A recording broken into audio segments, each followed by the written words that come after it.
हर इंसान का एक सपना होता है और कुछ सपने सिर्फ सपने नहीं होते बल्कि पूरी जिंदगी बन जाते हैं। उत्तर प्रदेश के गाजीपुर का एक नौजवान जिसका नाम सद्दाम है, उसकी भी एक ही ख्वाहिश थी, भारतीय सेना की वर्दी पहनना। वह चाहता था कि जिस मिट्टी ने अब्दुल हमीद जैसा अमर योद्धा दिया, उसी मिट्टी का एक और बेटा बनकर देश की सरहद पर तिरंगे की रक्षा करें।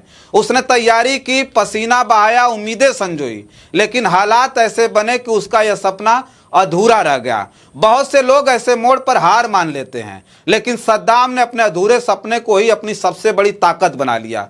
उसने सोचा, अगर सीमा पर खड़े होकर देश की सेवा करने का अवसर नहीं मिला तो क्या, उन शहीदों की यादों की रक्षा ही सही, जिनकी वजह से आज हम आज़ाद हवा में सांस ले पा रहे हैं। बस यहीं से शुरू हुई एक ऐसी यात्रा जिसमें न कोई सरकारी आदेश था, न कोई पद, न कोई वेतन और न ही किसी सम्मान की चाह। हाथ में हथियार नहीं बल्कि झाड़ू, रंग और सेवा का संकल्प था। गाजीपुर के शहीद पार्कों, स्मारकों और चौराहों को नई पहचान देने का बीड़ा उसने अपने कंधों पर उठा लिया। यह सिर्फ एक युवक की कहानी नहीं है, यह उस जुनून की कहानी है जो बताती है कि देशभक्ति केवल सीमा पर बंदूक उठाने से नहीं बल्कि अपने शहीदों के सम्मान को जीवित रखने से भी साबित होती है। आइए जानते हैं गाजीपुर के इस युवा सद्दाम की प्रेरणादायक कहानी, जिसने सेना की वर्दी तो नहीं पहनी लेकिन अपने कर्मों से शहीदों का सच्चा सिपाही बनकर दिखा दिया। नमस्कार, मेरा नाम रजनीश है और आप जन आदर्श भारत देख रहे हैं। दरअसल उसकी भर्ती की तैयारी पूरी थी, जुनून भी कम नहीं था, लेकिन लगातार भर्तियां न निकलने और परिस्थितियों के बदल जाने से उसका यह सपना अधूरा रह गया। कई लोग ऐसे मोड़ पर टूट जाते हैं, कई लोग किस्मत को दोष देकर घर बैठ जाते हैं, लेकिन इस युवक ने हार नहीं मानी। उसने सोचा, अगर देश की सीमा पर खड़े होकर सेवा करने का अवसर नहीं मिला तो क्या, अपने शहीदों की यादों की रक्षा भी देश सेवा है। यहीं से शुरू हुआ एक नया सफर, एक ऐसा सफर जिसमें बंदूक नहीं थी लेकिन देशभक्ति उतनी ही प्रबल थी। उसने गाजीपुर के उन पार्कों, स्मारकों और चौराहों की ओर कदम बढ़ाए जो शहीदों के नाम पर बने थे, लेकिन समय की धूल में अपनी पहचान खोते जा रहे थे।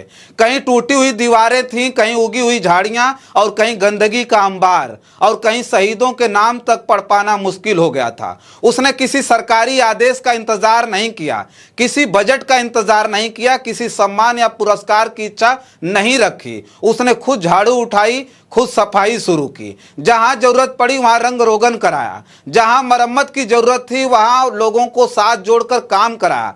धीरे धीरे लोग जुड़ते गए। जो लोग पहले सिर्फ गुजर जाते थे अब रुक कर पूछने लगे, ये कौन काम करा रहा है, और जवाब मिलता था, एक ऐसा युवा जो सेना में नहीं जा सका लेकिन आज भी देश की सेवा कर रहा है। सोचिए, देशभक्ति सिर्फ सीमा पर लड़ने का नाम नहीं है, देशभक्ति उन यादों को भी जिंदा रखने का नाम है जिनकी वजह से हम आज खुली हवा में सांस ले पाते हैं। जब कोई बच्चा किसी साफ सुथरे शहीद स्मारक पर जाकर अपने माता पिता से पूछता है ये कौन थे, तब इतिहास की एक नई शुरुआत होती है। और शायद यही इस युवा की सबसे बड़ी जीत है। उसने हथियार नहीं उठाए लेकिन उसने समाज की संवेदनाएं जरूर जगा दी।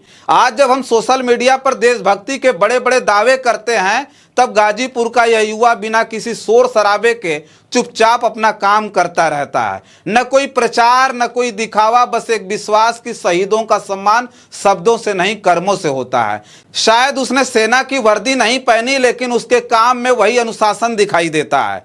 शायद उसे सलामी देने वाली टुकड़ी नहीं मिली लेकिन जिन शहीदों के नाम मिटते जा रहे थे उनकी यादों को उसने फिर से सलाम दिलाया। उसका सपना अधूरा जरूर रह गया लेकिन उसका उद्देश्य अधूरा नहीं रहा, क्योंकि उसने यह साबित कर दिया कि देश सेवा के रास्ते सिर्फ सीमा तक नहीं जाते, वे हर उस जगह से गुजरते हैं जहां राष्ट्र के प्रति सम्मान जीवित रखा जाता है। आज जरूरत सिर्फ इस बात की है कि ऐसे युवाओं के हाथ को मजबूत किए जाएं, क्योंकि जो समाज अपने शहीदों की यादों को संजो कर रखता है वही समाज आने वाली पीढ़ियों में देशभक्ति का सबसे मजबूत बीज बोता है। हो सकता है सद्दाम का नाम इतिहास की किताबों में न लिखा जाए, लेकिन जिन शहीदों के नाम उसने फिर से चमका दिए उनकी दुआएं शायद उसके हिस्से जरूर आएंगी। और यही किसी भी सच्चे देशभक्त की सबसे बड़ी जीत होती है, क्योंकि देश की सेवा सिर्फ सीमा पर खड़े सैनिक नहीं करते, कुछ लोग अपने शहर की मिट्टी में रहकर भी हर दिन राष्ट्र की सेवा करते हैं। और गाजीपुर का यह युवा सद्दाम ऐसे ही अनगिनत गुमनाम देशभक्तों में से एक है। उम्मीद है कि उसकी यह पहल केवल गाजीपुर तक सीमित नहीं रहेगी, बल्कि पूरे देश के युवाओं को प्रेरित करेगी कि यदि वे किसी कारण अपना सपना पूरा न कर पाए तो भी समाज और राष्ट्र की सेवा के अनगिनत रास्ते खुले रहते हैं। यही सच्ची श्रद्धांजलि है और यही सच्ची देशभक्ति है, और शायद यही उस अधूरे सपने की सबसे सुंदर पूर्णता भी है। फिलहाल इस वीडियो में इतना ही। बहुत सारी खबरें लेकर के आपके बीच में हाजिर होंगे। बने रहें जन आदर्श भारत के साथ और हमें दें इजाजत। नमस्कार।